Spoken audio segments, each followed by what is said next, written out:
Welcome back to another season of ShiftED podcasts. This is a Learn Quebec production. We are in our third season, and we have some great conversations lined up for you for this school year. And I spare no punches here today with Lee Crockett. Lee Crockett works with governments, education systems, international agencies, and corporations to help people and organizations connect to their highest purpose and to realize their wish for the future. Lee lives in Japan.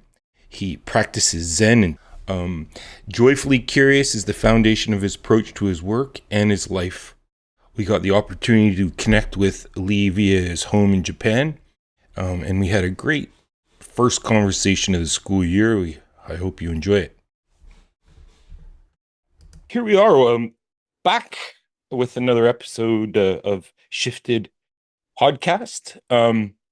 We're starting our new school year off here, and I've pulled in Lee Crockett, and he's coming from actually literally on the other side of the planet, out of Japan, to kind of share some insight into starting this school year off with mindfulness and intent and purpose.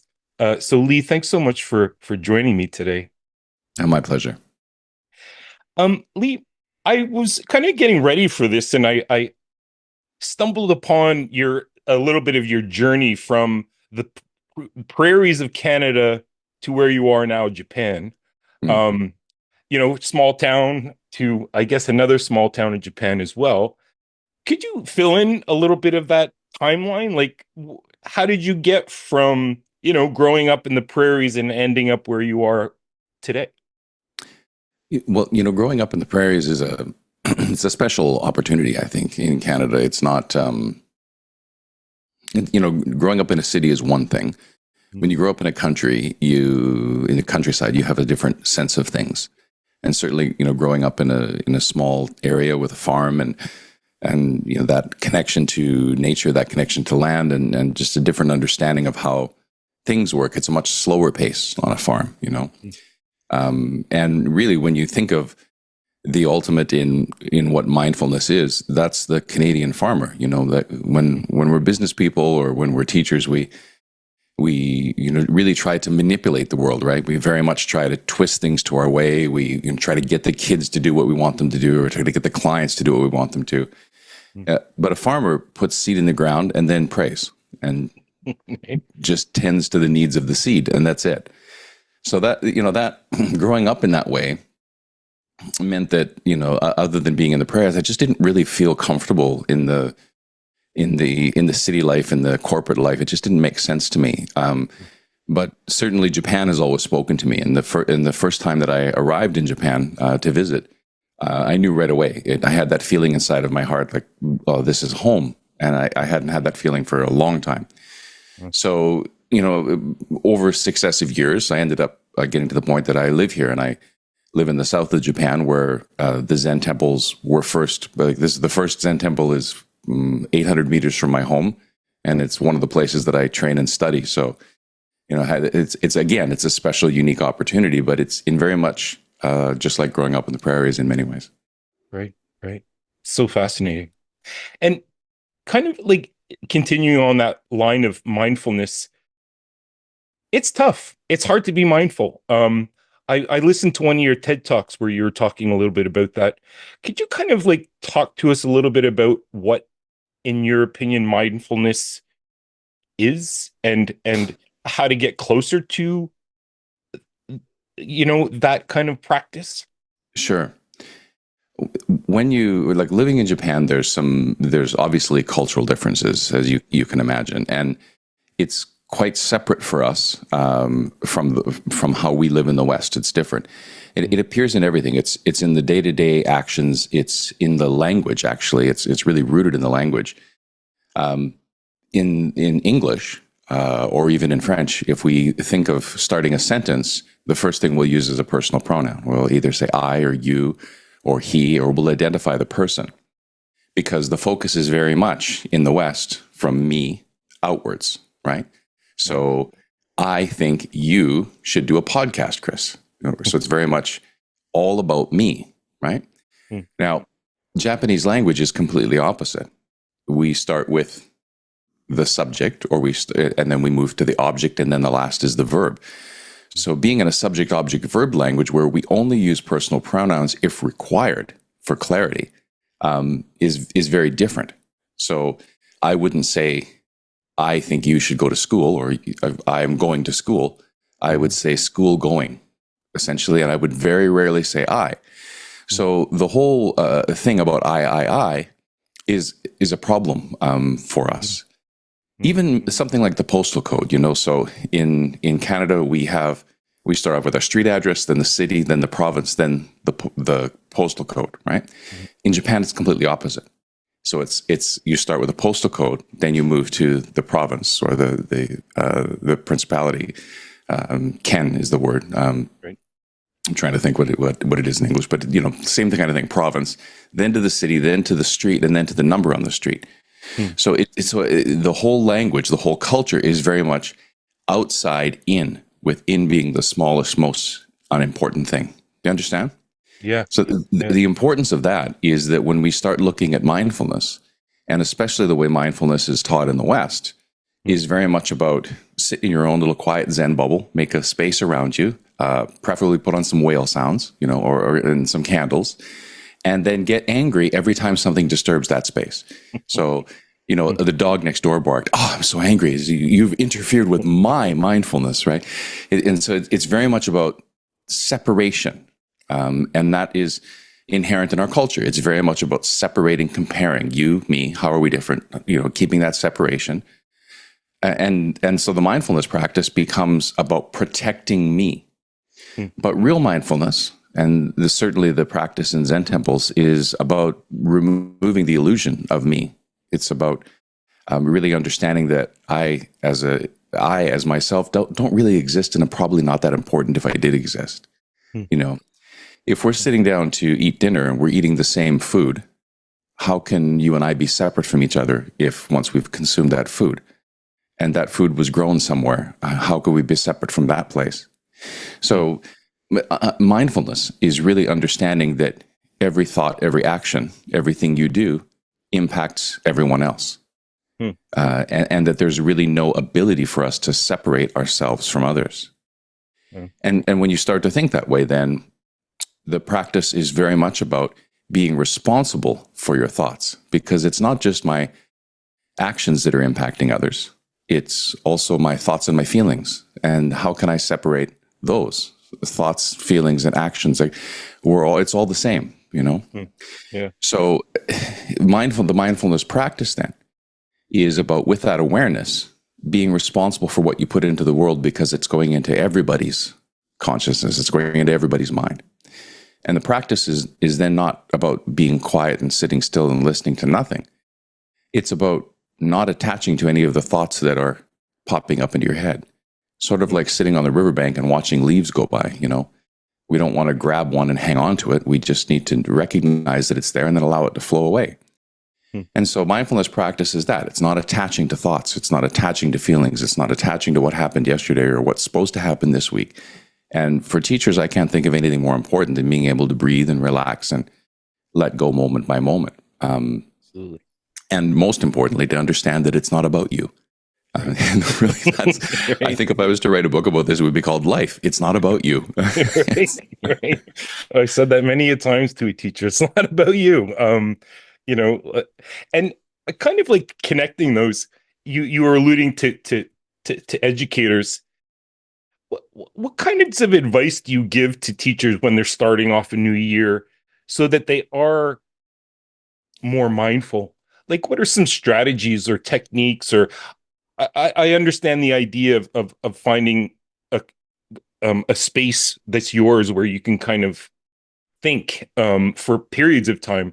But like in that hustle and bustle of the school life, teachers coming back stressed, like running a mile a minute. What are some of the things that you might offer teachers as advice to kind of stay in that mindful, grounded state? It's a really great question, and it's a difficult it's a difficult thing, So people say, "Oh, you're living in Japan, you study in the Zen temples, you must be a Zen master." And the answer is absolutely not. It's moment by moment. The nice thing about understanding that everything is moment by moment, it means that we think of the school year as the start of the year, right? It's the beginning. It's our chance to start again. Right. Right. Right. Or we'll break it down and well, next term, we're going to do this differently. We're going to get this right next term. Right. Because that's the beginning and we'll start then. Right. Or after this cohort of students, we'll start. Starting is every breath is a new start. If you can remove your mind and remove that attachment to then and then being in the past or in the future, and just be aware of now, it means that in this moment, in this breath, is a new opportunity to start. So regardless of what happened in the last breath or the last 5 minutes or the last day, it doesn't matter. Every time you breathe in, it's a new life. It's a new opportunity.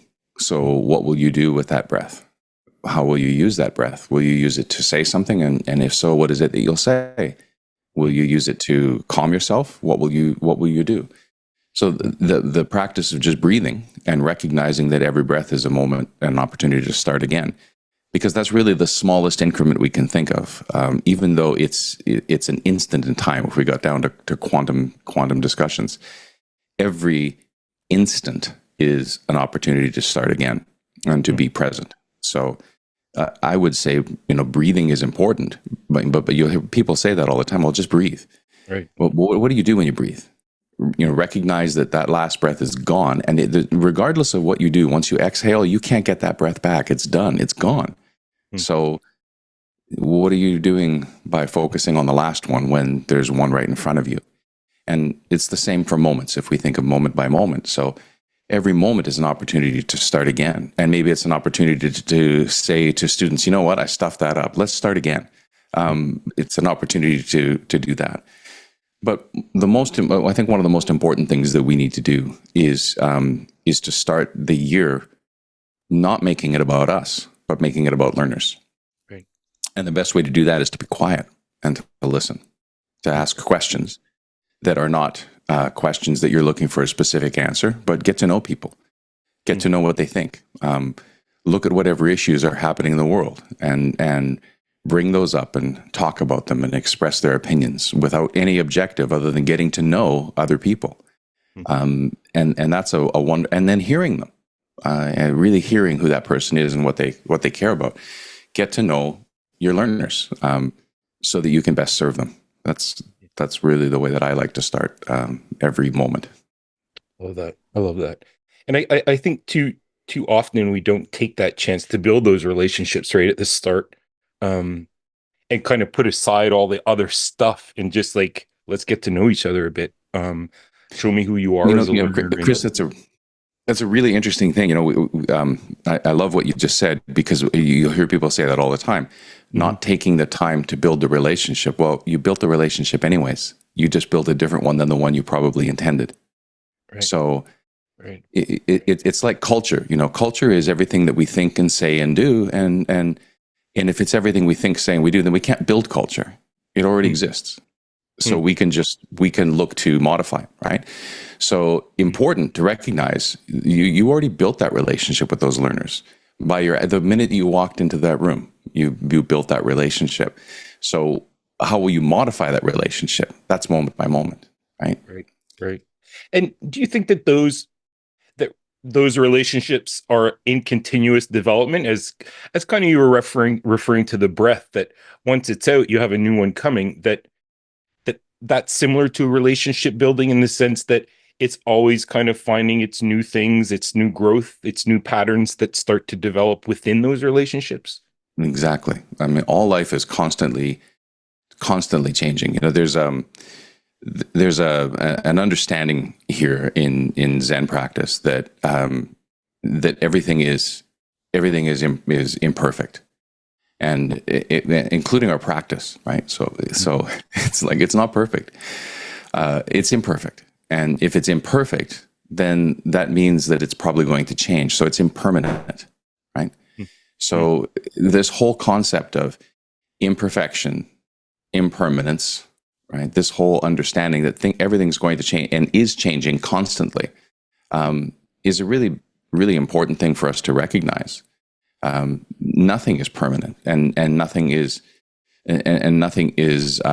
perfect. And so, if we think of it that way, then it means, and this is something I say all the time when I'm starting with a new school or with a new cluster of schools, there is no such thing as best practice. It just doesn't exist. There's only evolving practice. Right. So, we say, well, when we just get the STEM facility up and running, or when we get to this point, or once everybody's been trained in, positive behaviors, then once we're there, then, well, everything will be great. Well, what are we doing to the children that are in front of us right now then? And we're saying, you don't matter. Just why don't you go home for a little while we get up to best practice? We're never going to get there. And best practice is a continual moving point. So we need to just remove that pressure of thinking that we need to accomplish this or get that, or we'll build the relationship and then we'll move on to the curriculum. Everything's constantly evolving. So just be present in wherever you are and understand that both your practice is evolving, your relationships are evolving. We're getting older, all of those things are happening constantly. So, right. Yeah, just, the less we attach and try to be too serious about things and just recognize the silliness of trying to grasp onto that idea of perfection, the more fun we'll have.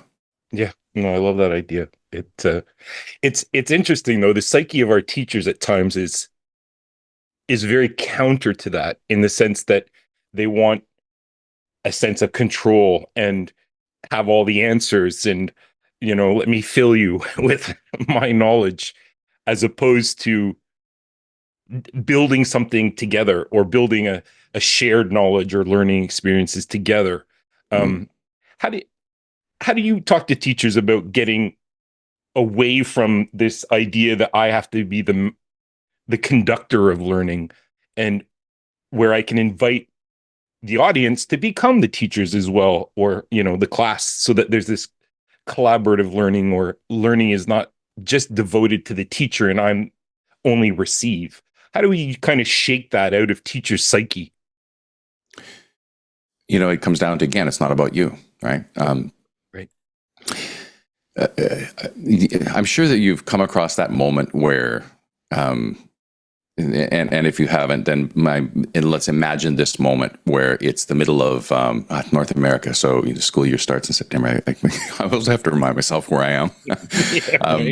Right. Because in with my clients in Australia, we're deep in the middle of it right now, in term 3. So imagine it's April, right, or beginning of May, and someone comes running into the faculty room and says, "Chris, done it." "Well, what have you done?" "I've got through the curriculum." "Really?" "I got through it. I checked all the boxes. Every one of them's done. Tick, tick, tick, tick, tick. It's done." Was that our job? Was our job to teach it? Because what if the students don't learn it? If you taught it and they haven't learned it, have you done your job? This is the important thing for us to understand. So teaching doesn't matter. Learning matters. And so the question is, how do we facilitate learning best is really the thing that we need to be thinking about.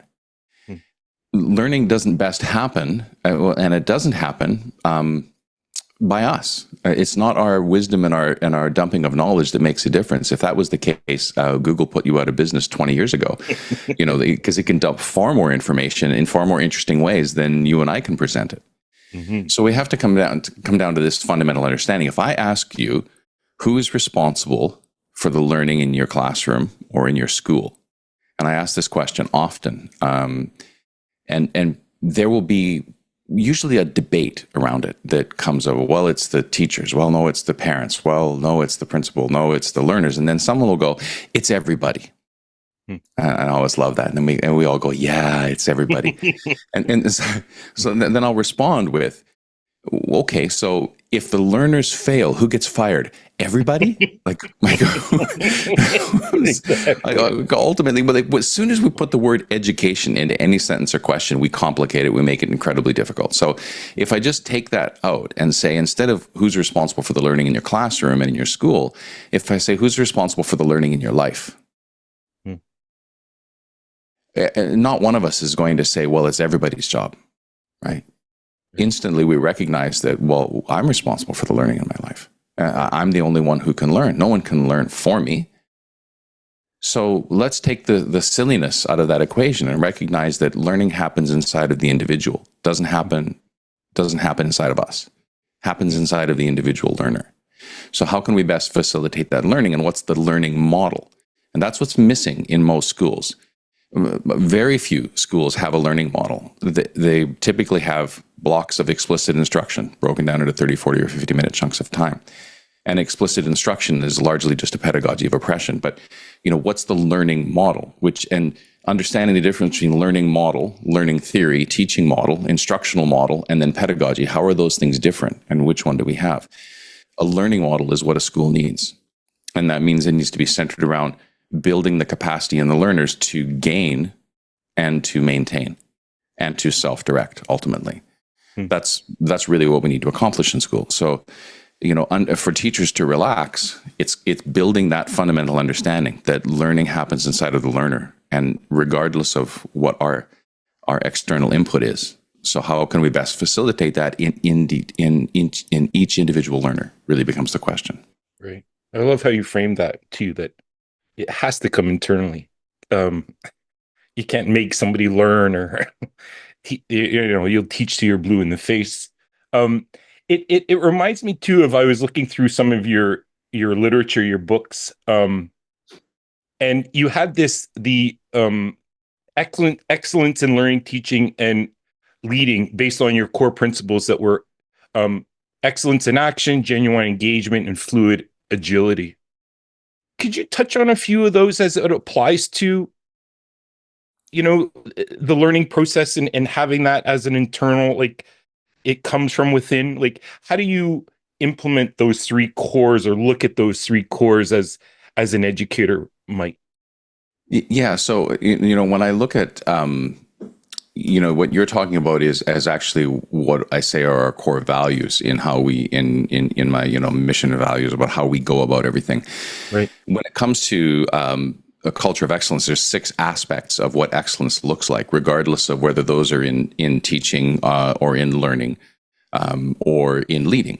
And they are a little bit different from what you're asking about, which are the guiding practices that I have in how do I approach my work and what's my agreement with people. Okay. So they certainly impact what the outcome is, but the core structure of what really impacts teaching and learning happens in those the 6 aspects of excellence, right? Which can be measured. It's quite interesting. There's a benchmark report on it. You absolutely can benchmark your school and see, as a leader, you can go in and have a look and say, okay, well, where's our opportunities for growth, and where are we excelling? And it's quite interesting how that comes about. But excellence in action that you're talking about now comes down to, when I'm looking at the core guiding practices of my company, mindfulness in action is one of those, and it fits underneath that. So mindfulness in action really is about being aware of what it is that I'm doing in each moment, and doing that intentionally. Compassionate connection is another one. That's another part of that action, and it really relates to having a sense of empathy around the impact of your words and the impact of your actions in every conversation. So, how we act with intent is much bigger. It's much bigger than us. This is the thing, and it's understanding our impact in the world. And so, those are really relate to the core values of how I do my business and how I run my company. But the one that's the ones that are going to be more relevant for teaching and learning is when we look at in a culture of excellence, those 6 aspects of excellence, Chris, are really the thing. And so, the first of those 6 aspects of excellence is about purpose and vision and implementation. And so that's the interesting part of that is about implementation. Like, everyone has a strategic plan. Nobody knows what it is. And because, it's a document that's created as a compliance piece as opposed to a living part of what we're doing. Right. So I look for a clear line of sight. If this was our purpose and this was our mission, how can I measure that inside of what's happening in the classroom on a day-to-day basis, which means implementation. There must be a strategy that connects purpose, vision, and implementation. And now I'm speaking from a strategic point of view, right? When I'm dealing with principles, but it's the same in the classroom. Mm-hmm. You know, we have a purpose, we have a vision. How will we implement it? And looking at that ties to what the teaching is going to end up looking like, because we're focusing on the learning. The second one is continuous learning and development, and continuous learning and development really comes back to that understanding of there's no such thing as best practice. We are continuously learning. So do we teach and then we're done with it, or do we teach and reflect, and do we meet with our colleagues and discuss? And you know, I do a future focused PLC with my clients where teachers actually set an intentional action of what they're going to be doing in the classroom, what they're looking for an impact, and how they'll measure that, and then to go and implement that in an action research cycle, and then come back and say, this is what actually happened, this is what I actually saw, and based on that, this is where I think I'm going to go next. And that's our PLC. So the PLC becomes a discussion around our practice and what the impact of our practice was, as opposed to what will we teach students. Right. So, you know, the challenge with DeFore's model is around PLC, and I have a great respect for that process, is it was really built for an American education system, which is very focused on content delivery and aligning content delivery. Right. That's completely opposite to what we're doing in Canada or in Australia or in many other places. And you know, in British Columbia, they have core competencies. In Australia, you have general capabilities. In New Zealand, you have key competencies. And like, they're all the same thing. They're those big things that we're trying to accomplish with learners. Those only happen if we're focusing on improving our practice, which means continuous learning and development. Right. So, you know, I have two different meetings that I do. One is around PLC. The other one is around collaborative planning teams, where we look at what it is that's actually happening. And then some of those aspects of DeFore's model come into play. But we need to look at what we're doing.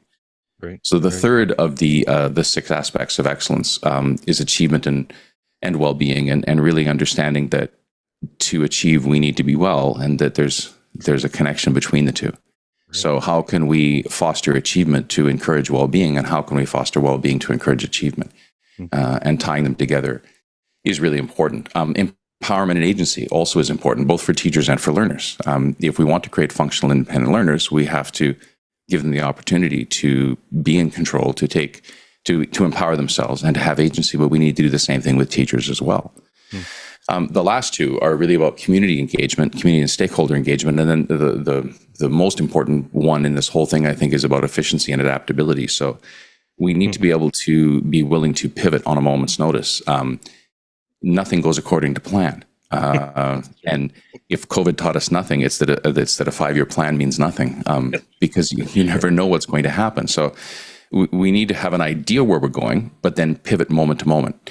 And that, whether that's strategically or whether that's at the classroom level, you know, we need to look at what our plan is, what we hope to accomplish this term, but you can't plan for the curiosity of learners.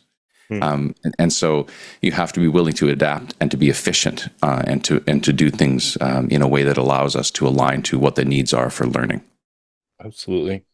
And I mean, kind of speaking of that too, of these kind of tipping points, or, you know, planning 5 years ahead of time is kind of crazy.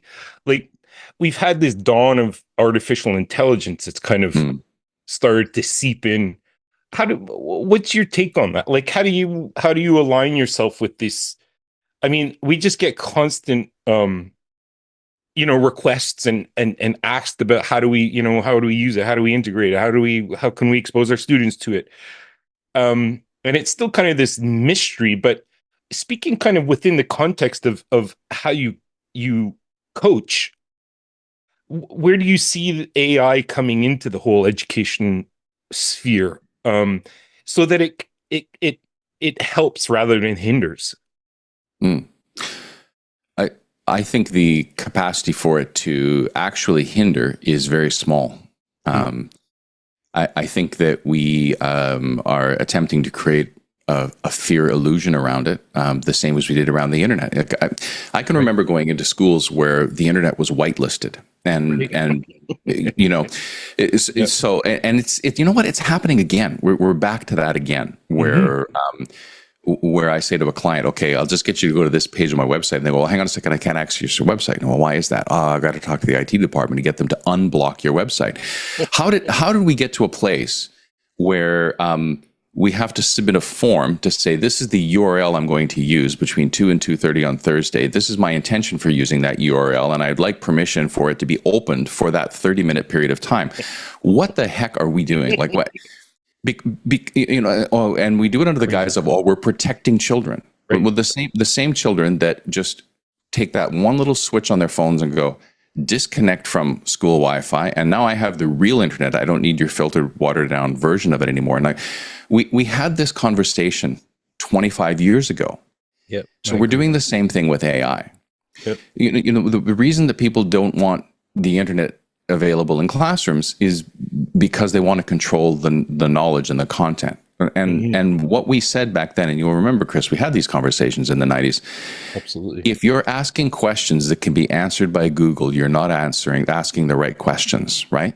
Exactly. So we've got the same thing here. If you're giving assignments and if you're doing things that AI can do, probably not asking the right questions. Right. So AI can certainly do some very good job of like writing prompts. I use it all the time. I think on a daily basis, I'll say, I need to write an article about this, that, or the other thing, and I need something to get me going. And so I'll ask some questions. It'll throw some things back at me, and I'll go, yeah, no, that's not what I think. But as soon as somebody says, well, it's this, you can say, no, it's not that. It's actually this. It becomes clear to us, right? Mm-hmm. So I use it to stimulate my thinking all the time. All the time. And before that, I would use Google. I would search for something and then I'd look at it and I go, no, that's not it. And this is what I really want to say. So, using it to load my brain is something that I do on a daily basis. What it can't do is it can't evaluate. It can't tell you what you think. Right. It certainly could build a Romeo and Juliet West Side Story comparative essay, because that's a pretty straightforward task. But if that's what we're doing, then, if those are the tasks we're putting out, then, well, we shouldn't be surprised. I not to show my age, but I remember in the 80s when I was in high school, that calculators were not allowed. You could not bring a calculator into the school. You remember that time? Yeah. Right. And you'd get suspended if you brought a calculator into the school. 15 years later, they don't allow you in the school without a calculator. You have to have it. It's on the list. You have to have it. So, at some point in time, we get past the silliness of how we're approaching these things and go, okay, well, hang on a second. What's the real reason that I don't want this? Right. And if the real reason is that we're not asking intelligent questions and we're not challenging people to think, then that's a whole separate thing that we need to look at. That'll have to be part 2, Lee, of this conversation. It's a long conversation. You knock on the door of that one. But I mean, I'll bring it back to something that you've mentioned a couple of times, that it's not about me. And I mean, I think that those words can't be said enough, particularly at the start of these school years. Here in Canada, Quebec, I should say anyway. So it's very fascinating to hear your description of these things. And I mean, it's just been really fascinating, Lee, of your words and the mindfulness and kind of the mindset that you're sharing with us. It feels like a nice breath that comes in and then goes out. Well, I'm glad. Let me give you one thing to think about, Chris. Mm-hmm. When you look back on your time in school, and I think I've asked this question many times at conferences. Can you recall that one teacher that made a difference in your life, that if they were in front of you right now, you would have a deep amount of gratitude for them, right? Can you think of that person? Yep. We all have one. Yep. And there's one for every child. But if you think of why you feel that way about them, it's not because they opened the door to calculus for you and that changed your world. It's because they had some impact on you as an individual, that they made you feel valued when you didn't feel value, that they made you recognize something within yourself that you knew that there was another person in the world who got you and who cared. Yep. That's why you remember them. It has nothing to do with the curriculum. No. And really, I believe fundamentally that's what we need to be when we're in front of our learners, is not the person who is shoveling curriculum or doing that, but the person who sees the individuals in front of them and makes space for them to believe in themselves, and to then impact the world in positive ways. I wouldn't be doing the work I was doing if it wasn't for one teacher. It's exactly the same thing. I have that one teacher. And I've written about it in a few of my books. I've written about this person a little bit from time to time. But it was the one person that made a difference, and that kept me actually in school, got me to come back to school at a time that I had quit. And that's a whole long story. But the point of this is, be that one person for that one child. Like, that's in your career as a teacher. Ask yourself, who is the person for that child, and is it you, and is it in this moment? And that's a much more important question than what are we going to teach today, or how am I going to push through this curriculum? Bring back the human aspect of what our profession is about in your mind, because if it's about delivering content and passing year 12 or grade 12, well, then you're already done, because AI can already do that better than you. So it can already provide a customized, individualized curriculum based on your answers, and can already personalize the learning for you in delivery of content in a structured way. That already exists. So if that's what education is, you're already out of work.